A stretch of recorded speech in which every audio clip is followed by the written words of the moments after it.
Hey guys, and welcome back to Battlefront updates and a little update regarding Battlefront 2. If you've been on Reddit or reading articles the last couple of days, you have seen a lot of complaints about a couple of things in the game, most of which I do agree with. Most of them have to do with the very high costs to unlock heroes in terms of credits. And to unlock someone like Darth Vader, you need to grind about 30 or 40 hours to get enough credits, which is way too high. And a lot of you have asked what I think about this, and just in short, I do think the hero lock is way too high, and I don't even see the reason to why it's there in the first place. But I will not give you my full thoughts on the whole progression system and the hero locks in this video, but for those of you asking, I've said on Twitter that I will be doing a video just like after the beta where I say these are all the things I think needs to be changed with the game, but I want to give them at least until launch week, until I make that video, because I'm sure they will have a lot of responses and changes that they will apply soon. Because that's what I want to talk about in this video, how DICE and EA has responded today and what we can expect in the coming days or possibly week. And after those responses are out, you can expect that video from me where I will just tell you exactly what I think about everything in the game and what I think needs to be changed. And most of that has to do with the progression, because I think the gameplay is fantastic so far, and I think most of the community agrees on that. But now over to the responses.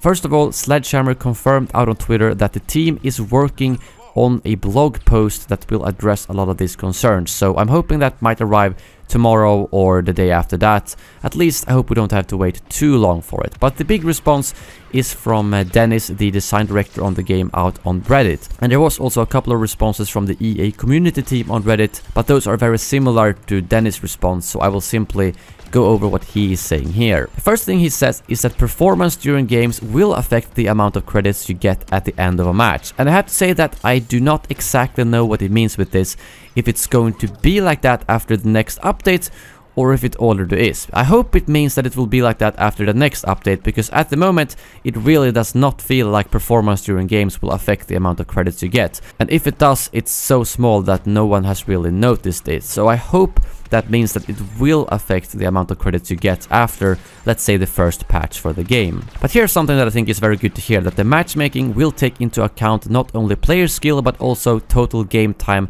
and rarity of star cards. This means that you will be match-made with players with an average performance similar to you and not against players who are much better than you, whether by having higher rarity of star cards or by showing higher skill. To the largest extent possible, of course, because you'd rather play against someone who is better than you than not play against someone at all. And then it goes on to say that the heroes that are locked at launch will only be unlocked with credits, not crystals. The heroes similar to the locked weapons for troopers are side grades instead of upgrades. Darth Vader should be on a similar power level as Darth Maul, etc. The goal is to keep you playing for a long time and have something cool to look forward to as you earn credits. This, I have to say, doesn't sound too good to me, because I do understand their intent. I just don't think it works, because having important iconic heroes locked behind a really high paywall doesn't really feel like a side grade or something to look forward to me, because you need to completely neglect your troopers for 10 or 20 or 30 hours just to unlock one hero. So if they were separate, like through challenges, that would have been fine, because in that way you can open crates, you can progress your classes, but you can also work towards the heroes by doing specific challenges. That would have been fine, but in the current system I think it completely destroys the progression of your normal troopers, and it needs to be addressed. And I'm hoping that the blog post will hopefully address that. I think Dennis just put this out to have something out there, because I think they've probably not decided exactly on how they will change that system. And then speaking of earning credits, we are constantly evaluating and tweaking the earn rates versus the cost of crates and heroes. Current rates were based on open beta data, but you should expect us to constantly evolve these numbers as we hit launch and onwards. There will also be more milestones that award credits and crafting parts available, as well as star cards only unlockable through those milestones. If all you want to do is play and grind towards your next unlock, that will be fully possible, and will continue to tweak the numbers until the requirements feel fun and achievable. I think the main thing that I really like about this statement is that it says, but you should expect us to constantly evolve these numbers as we hit launch and onwards, which means that hopefully there will be a change to this very soon. And then it simply brings up some good points about how this is the first time for DICE to have a system like this, which is why they are doing a lot of iterations of the system. They had the pre-alpha, they had the beta, now they had the launch, and they will probably be doing a lot more iterations on it. And they have heard our feedback, which is good. And that there's no reason to rebel against DICE, because they want this game to be just as great and enjoyable as it possibly can be. And they're reading all your feedback and working as fast as they can to adjust the game to your liking.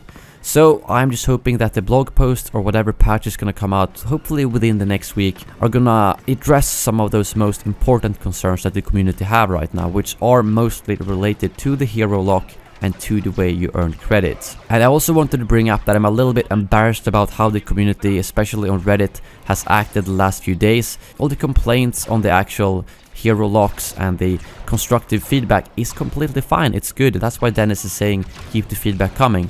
But there has been a lot of personal attacks on game changers, on employees at EA, and even seeing death threats to some people, which I think is absolutely ridiculous. It's a freaking game that is in early access, and we get to see stuff like this. That made me really embarrassed for the community, especially seeing other game changers under fire for this. I can tell you guys that we had no idea about the hero lock until we came to the capture event. And even at the capture event, it was about a fifth of the cost that it is in the full game.